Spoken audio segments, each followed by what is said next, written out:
The cold had a voice, not cruel, but final. It spoke through the wind that tore at her threadbare cloak, through the ice that crusted her hair, through the silence that had swallowed every prayer she'd ever whispered to the goddess. 3 days ago, the Alpha King's court had declared her defective, rejected, a stain on the bloodline that could not be cleansed. They'd given her until sunrise to leave the northern territories or face the hunters. She had chosen the mountain. The kingdom called her Senna once. Now she was nothing. A ghost moving through drifts that rose higher than memory. A shadow that the snow refused to hold. Her feet were wrapped in cloth torn from the hem of her dress. Her breath emerging in crystalline clouds that scattered like prayers no one answered. The fang hung beneath her collarbone, the last thing her mother had given her before death took her at 17. "Keep this close," her mother had whispered. It belonged to an alpha who chose mercy over crown. Senna had never understood that story, not until now. The ravine appeared without warning, a dark mouth opening in the white. She saw him first as a shadow, then as a form, then as flesh and blood lying twisted against stone. The Alpha King. His armor was shattered. His cloak, once deep crimson, the color of authority and ancient power, was now dark with blood so old it had frozen to his skin. One arm was pinned beneath him, at an angle that spoke of breaks that had never healed. His face was a mask of bruises, but what caught her breath was his eyes. Even unconscious, they held something that the world had tried to destroy and failed. The silver chain around his neck caught the last light of the dying sun. It was identical to her own, same weight, same metal, same impossible symbolism. She should have left him there. The kingdom had rejected her. Why should she save the man who had signed her exile with a single nod, who had turned away when his generals dragged her before the throne, who had let his silence become her sentence? But her mother's fang burned against her chest. Senna descended into the ravine. The ice was treacherous, and her body was already spent from 3 days of walking. Yet something older than reason moved through her limbs, something that recognized the wolf in him despite the crown, despite the power, despite everything that should have divided them. He was dying, not from his wounds alone, but from something deeper. She could feel it the way a pathfinder feels the threads of destiny, a poison working through his blood, a curse that no healer's hand could touch. She knelt beside him and did what survival forbade. She lifted him. His weight nearly shattered her, but her hands found purchase, one beneath his shoulders, the other gripping the ragged fabric of his cloak. She dragged him from the ravine's deepest shadow, inch by inch, while the mountain wind screamed accusations and the snow tried to reclaim him. It took until nightfall. When she finally collapsed beside him in a cave, she found by instinct alone, her hands were bleeding through their wrappings. Her shoulders felt as though they might tear from their sockets, and her breath came in ragged, animal sounds. But he was breathing. The poison in his blood was slower now. She could feel it, a dark thing that pulsed like a second heartbeat. Whatever curse rode him was weakening in the cold, as though the mountain itself had agreed to grant him a reprieve. She lay beside him in the darkness, her fang pressed against his chest, and wondered if mercy was simply another word for the damned choosing to damn themselves further. The goddess, if she was listening, did not answer. The second day began with silence. Senna woke to find the Alpha King still unconscious, his fever burning hotter than any warmth the cave could offer. His body was a battlefield. She could see it now in the pale morning light that filtered through ice formations in the cave's mouth. Old scars crossed his ribs like a map of wars he'd survived. But the poison wound through him like a black river, and with each breath he took, it seemed to pull him deeper into some place where she could not follow. She had no medicine, no herbs, no skill beyond the desperate knowledge that movement meant death and stillness, meant the cold would take him by degrees. So she did what her body understood. She heated stones in the fire she built from dead branches, wrapped them in cloth, and placed them against his skin. She melted snow and dripped water past his lips, praying he would swallow, that his throat would remember its purpose. She tore more cloth from her dress and wrapped his wounds, knowing the bandages would not save him, only delay the inevitable. And she talked, not to him, but to the mountain, to the snow, to the goddess whose name she had stopped believing in 3 days ago. "I was supposed to die," she said, her voice rough from disuse and cold. The court decided that. The Alpha King decided that. I was supposed to walk into the blizzard and become a story mothers tell their children about what happens to Omegas who refuse to submit. She paused, wringing out another cloth. But mercy is a terrible thing. It doesn't ask permission. It doesn't wait for the world to earn it. She looked at his face, still fevered, still lost in whatever nightmare the poison was weaving through his mind. "Your generals called me defective because I would not accept the bond they had chosen for me. Because I said no to an alpha who had already claimed 2 territories through violence. Because I asked you, the king himself, if there was no other law than the law of strength." She laughed, but there was no joy in it.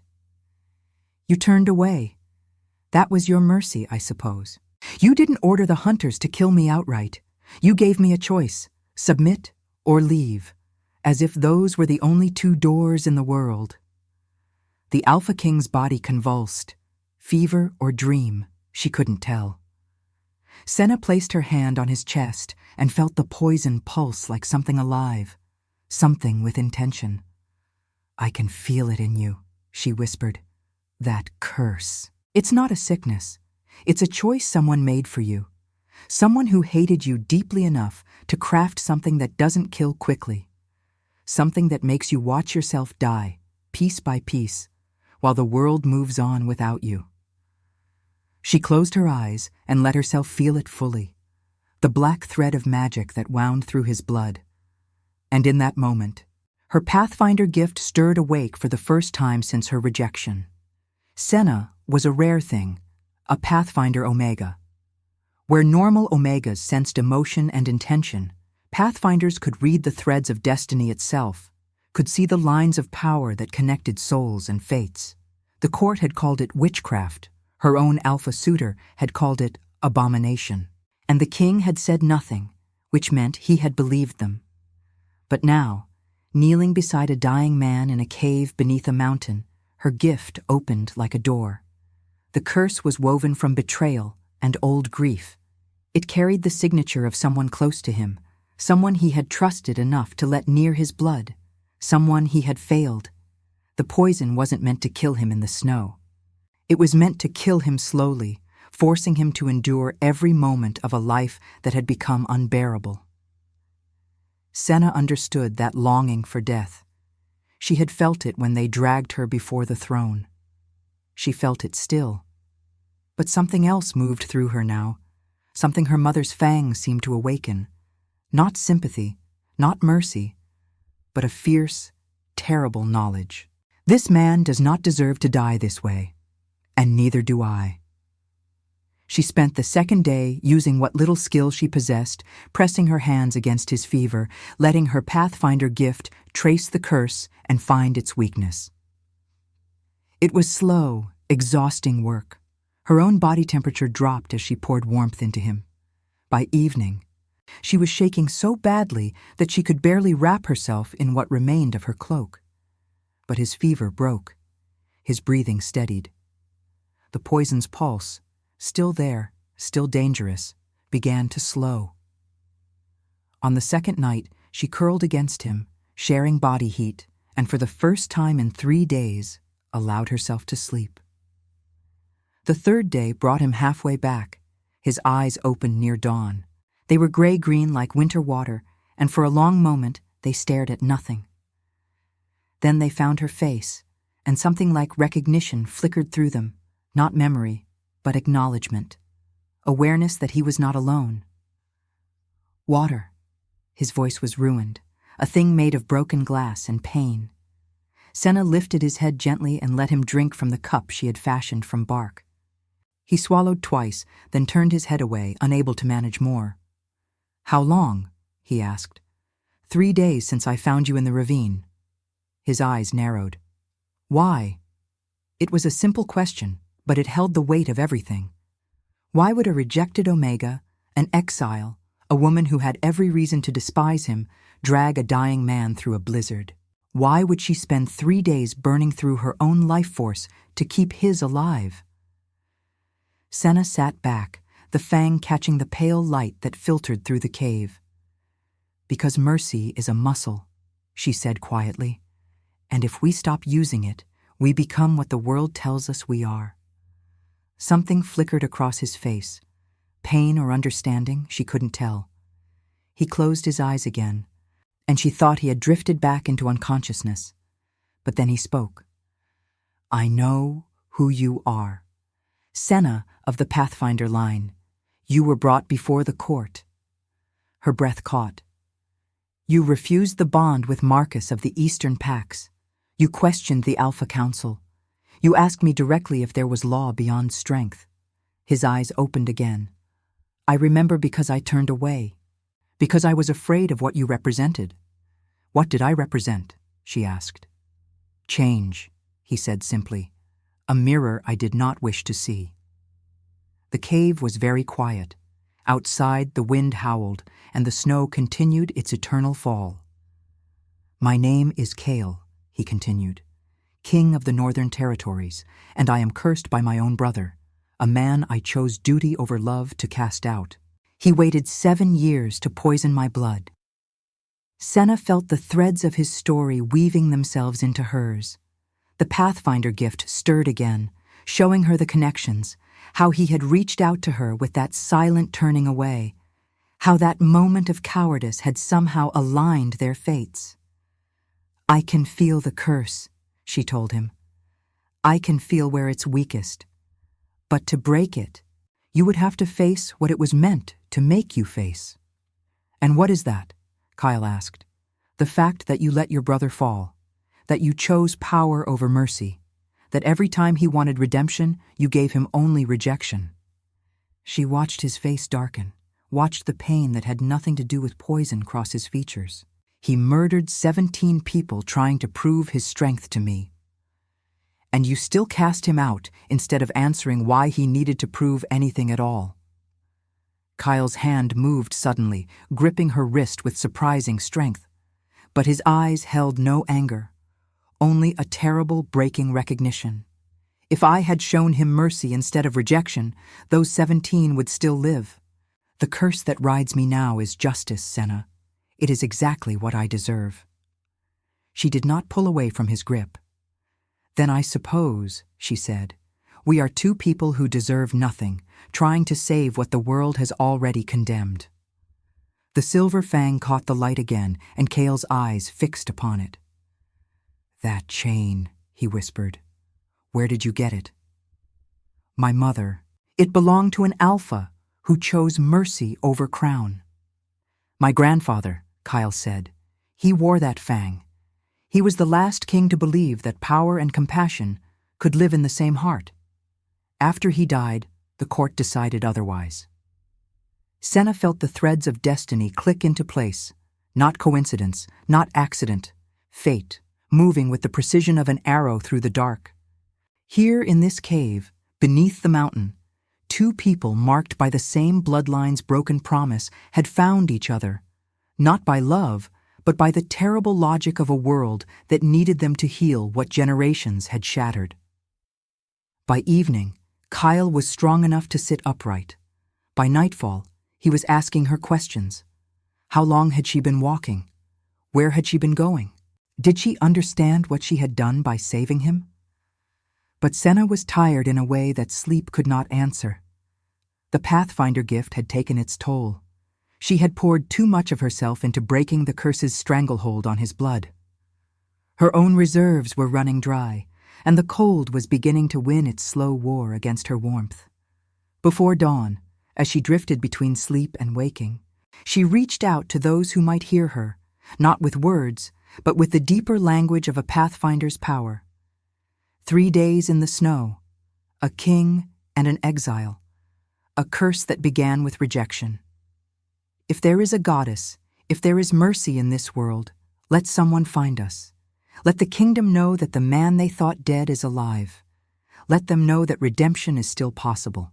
The message scattered like seeds on the wind, traveling north toward the capital, east toward the territories, west toward the great holds.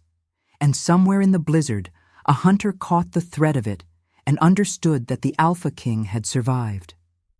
For those who listened closely in the hours before dawn, who pressed their palms against their chests and felt for the pulse of destiny, the story was already beginning to shift. Senna had changed everything, and she was dying to do it. By the fourth day, Kale understood. He woke in the pale morning light to find her still asleep, her breathing shallow, her skin cold as marble despite the fire burning in the cave's mouth.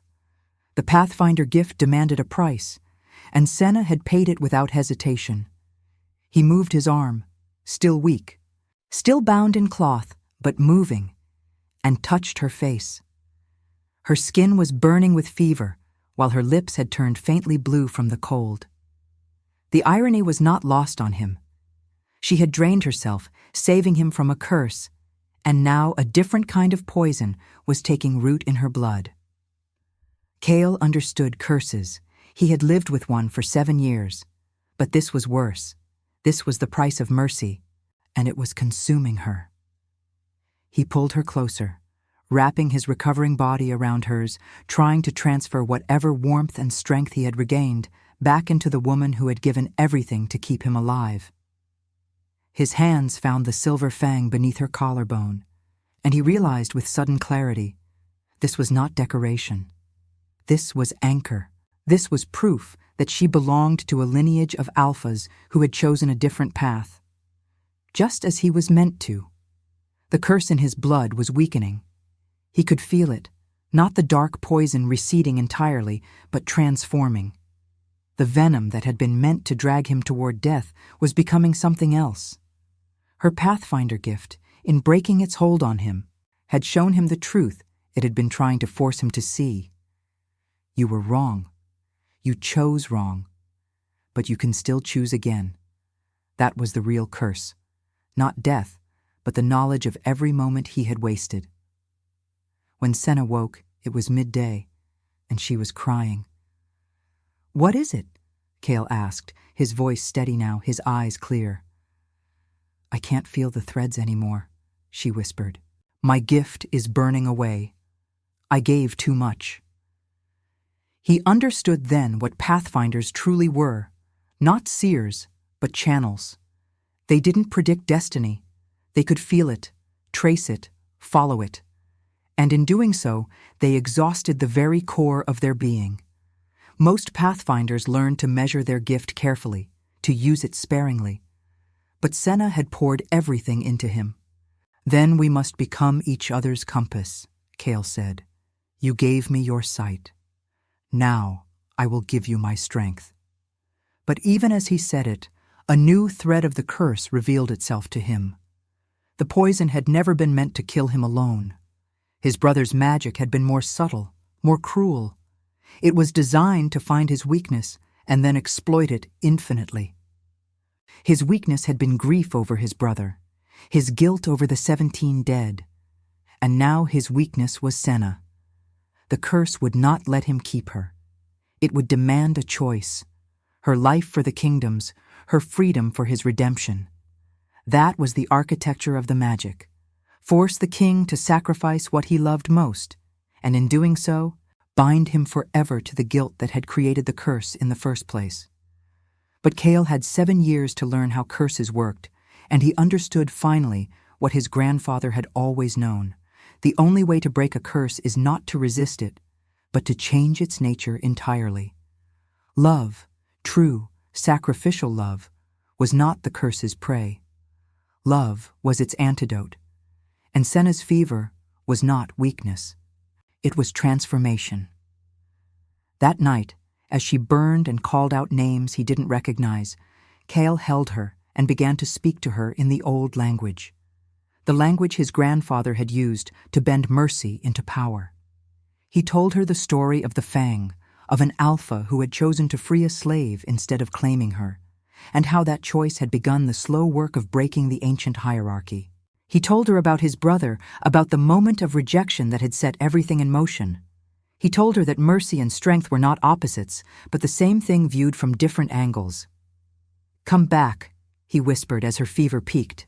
"Come back, Senna. Not because the kingdom needs us, not because there is a crown waiting, but because there is still a choice to make. There is still a king who turned away once, and now must turn back." And something in his words, or perhaps in the ancient language he was speaking, or perhaps in the way his hand gripped the silver fang, reached through the burning. Senna's fever broke at dawn. She woke with her gift transformed, not gone, never gone, but changed. Where once she had seen threads of destiny stretching infinitely forward, now she saw only the present moment, crystalline and clear. She could read intentions. She could sense the hearts of those around her. She had become not a pathfinder in the old sense, but something new, a witness, a woman who saw the truth of souls. And when she looked at Kale, she saw a king learning finally to bleed. On the 5th day, the hunters found them. But they did not come to capture or kill. They came with food, with medicine, with horses, and with a message sealed with the royal insignia. The Alpha King was alive. More than that, he had sent a signal through channels the court had thought impossible. Word had spread through the territories like fire.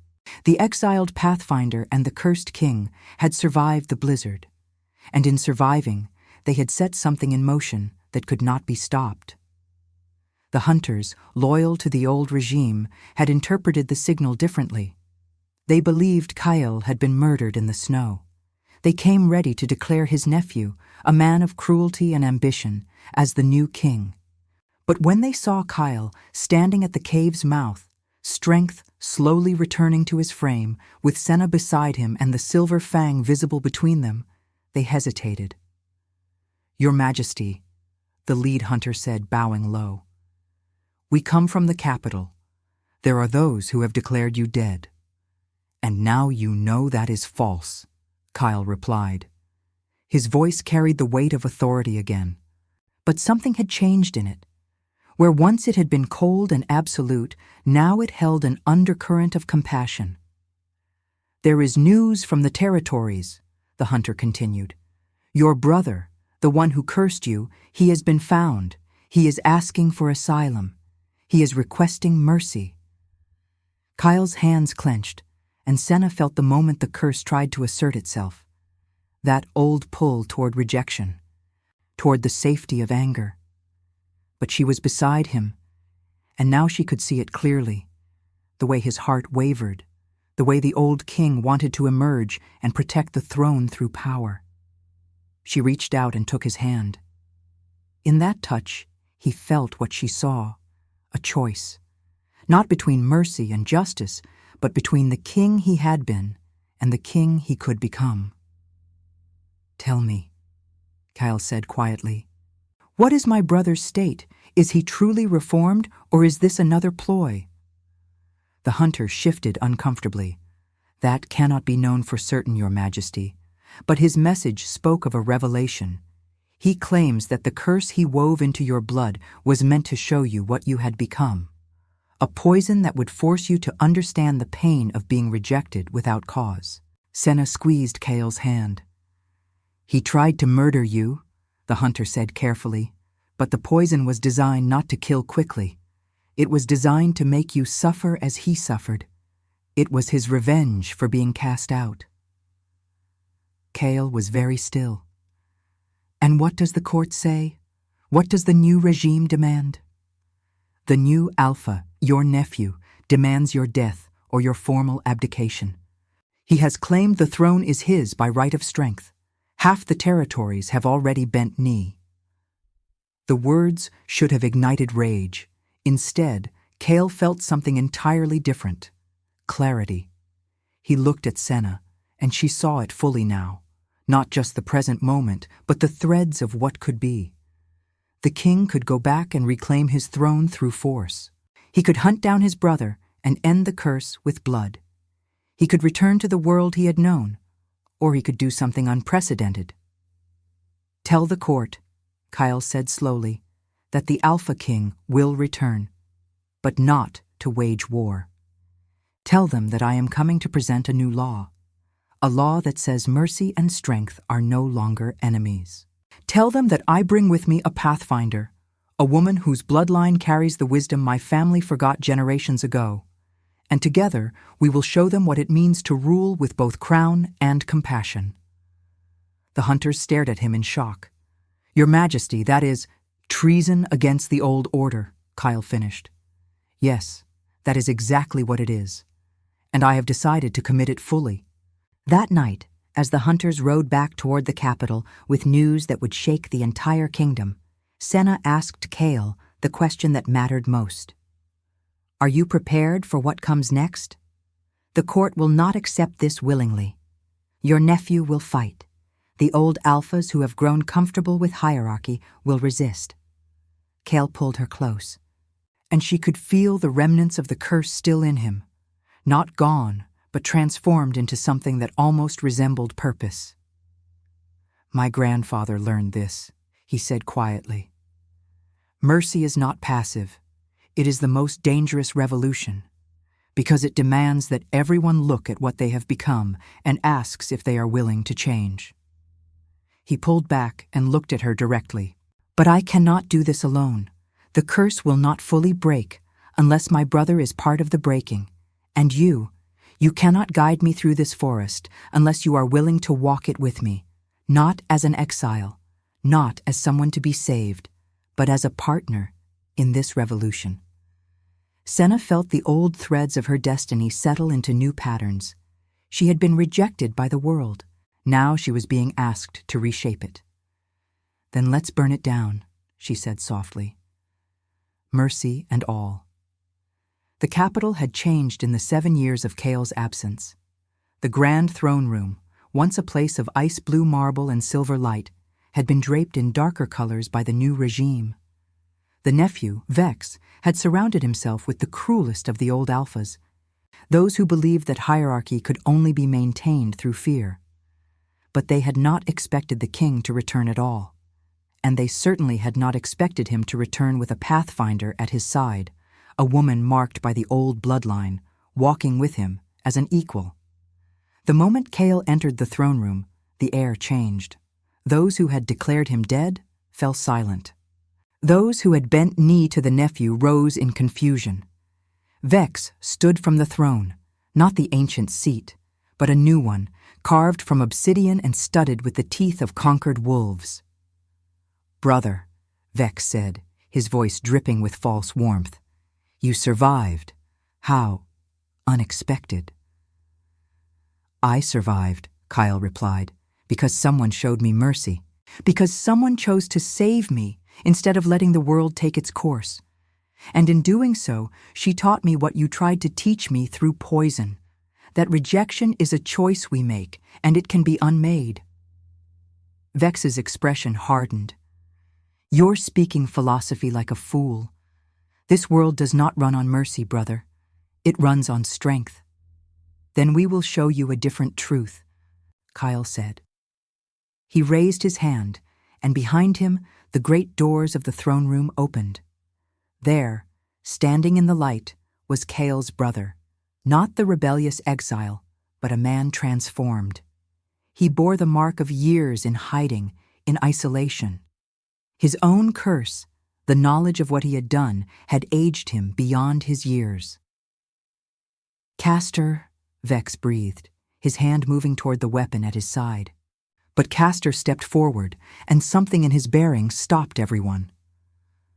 I poisoned my brother, he said, his voice steady. I did it because I was rejected, because I was cast out, because I believed that causing him pain would somehow ease my own. He paused, looking directly at Vex. And in doing so, I learned that rejection is a wound that spreads. It poisons everything it touches, the one who rejects and the one rejected alike. This is madness, Vex declared. Guards, seize them, seize all of them. But the guards did not move, because Senna stood forward, and those who could see, truly see, understood what she was, A pathfinder, a witness, a woman marked by destiny and choice both. And she was looking directly at each of them with eyes that saw their souls. "You are afraid," she said, not to Vex, but to the room. "You have built your power on the assumption that mercy is weakness. You have convinced yourselves that the only way to survive is to dominate, to reject, to destroy anything that threatens your position. But what if you are wrong?" She walked forward, and with each step, something shifted in the throne room. The air itself seemed to hold its breath. "There is a choice," she continued, "not between power and mercy, but between the kind of power you have built, the kind that must constantly fight to maintain itself, and the kind of power that holds through compassion. The kind that makes people want to follow you, not because they fear you, but because they trust you." Kale moved to the throne and, instead of sitting, placed his hand upon it. "I am declaring the old order ended," he said. "No more hierarchy based on dominance alone. From this moment forward, any alpha who wishes a position of power must prove not just strength, but the wisdom to use strength with mercy. Any omega who has been rejected will have the right to appeal directly to the crown. Any pack that practices forced bonds will face exile." The throne room erupted. Some alphas roared in rage, some fell to their knees in shock, some, Senna could see, were weeping, not from sadness, but from the release of a burden they had been carrying their entire lives. Vex drew his weapon, but before he could move, Castor, the exiled, cursed brother, stepped in front of Kale. "I won't let you," Castor said simply. "I spent years hating. I spent years believing that rejection was permanent. But my brother showed me something I didn't think was possible. That even the most poisoned heart can be healed. That even a curse can become a gift." He looked back at Kale and Senna. "I gave you the curse to punish you for rejecting me. But instead, the curse brought you to the one person in this kingdom who could help you understand why rejection matters. Not as punishment, but as a call to change." Vex lunged, but the guards, confused by conflicting orders, hesitated just long enough for Senna to step forward. She didn't use force.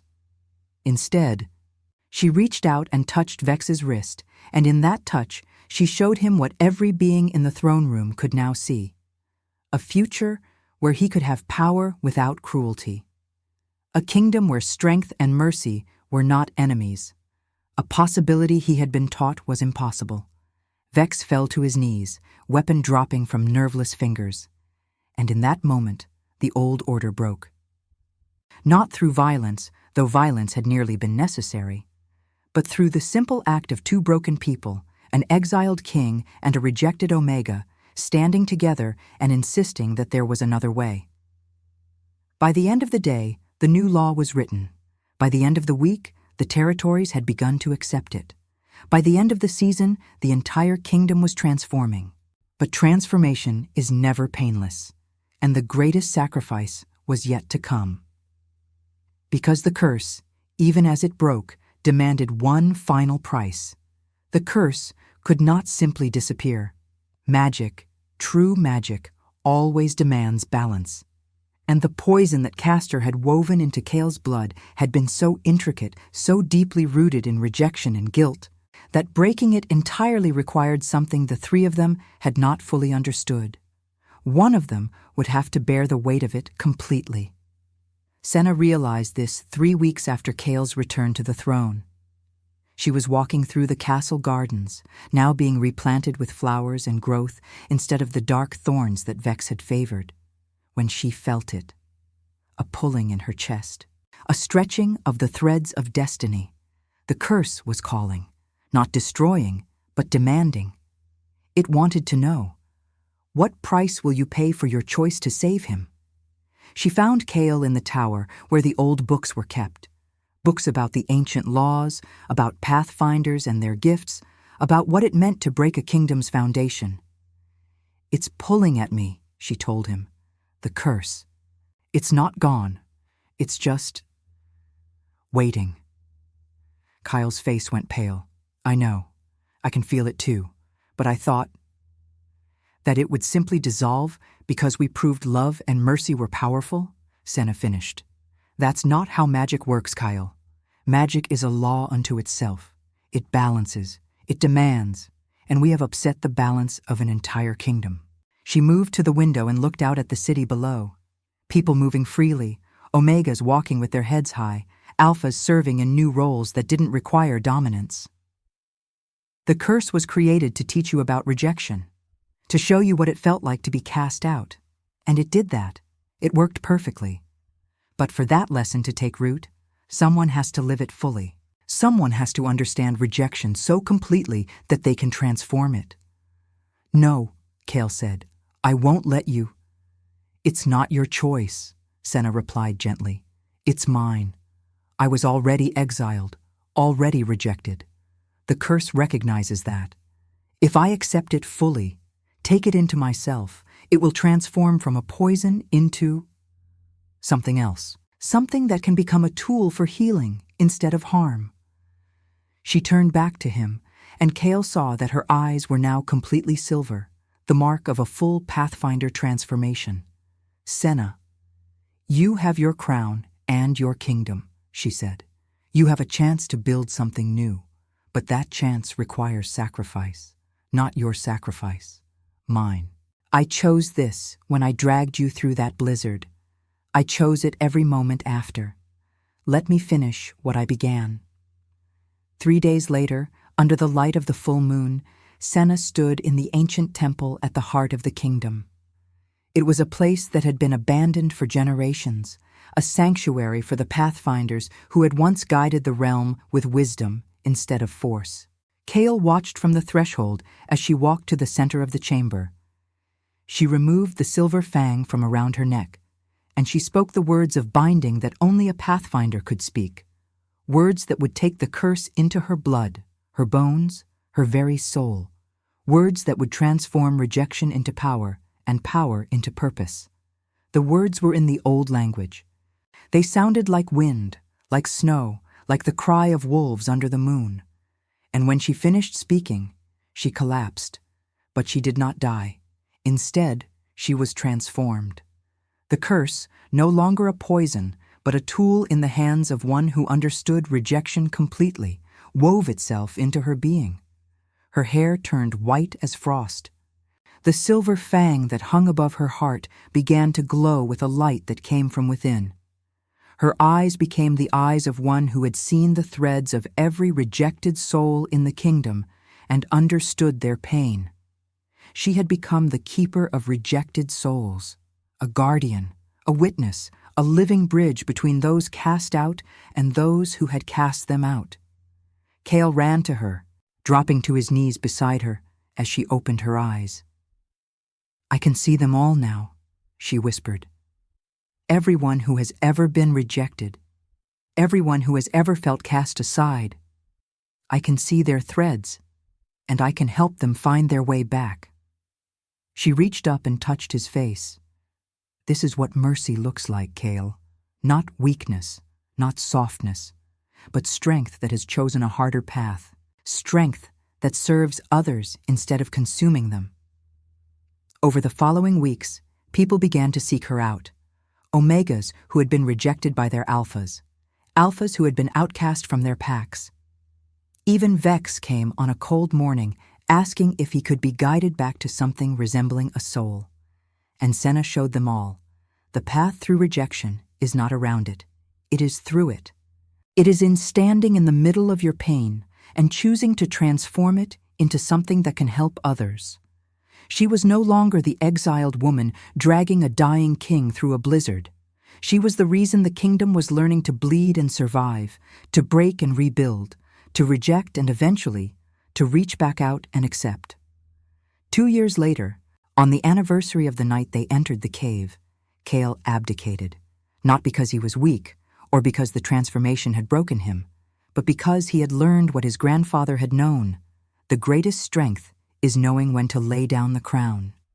He passed the throne to a council of both alphas and omegas, led by those who had proven they understood that power serves, not dominates.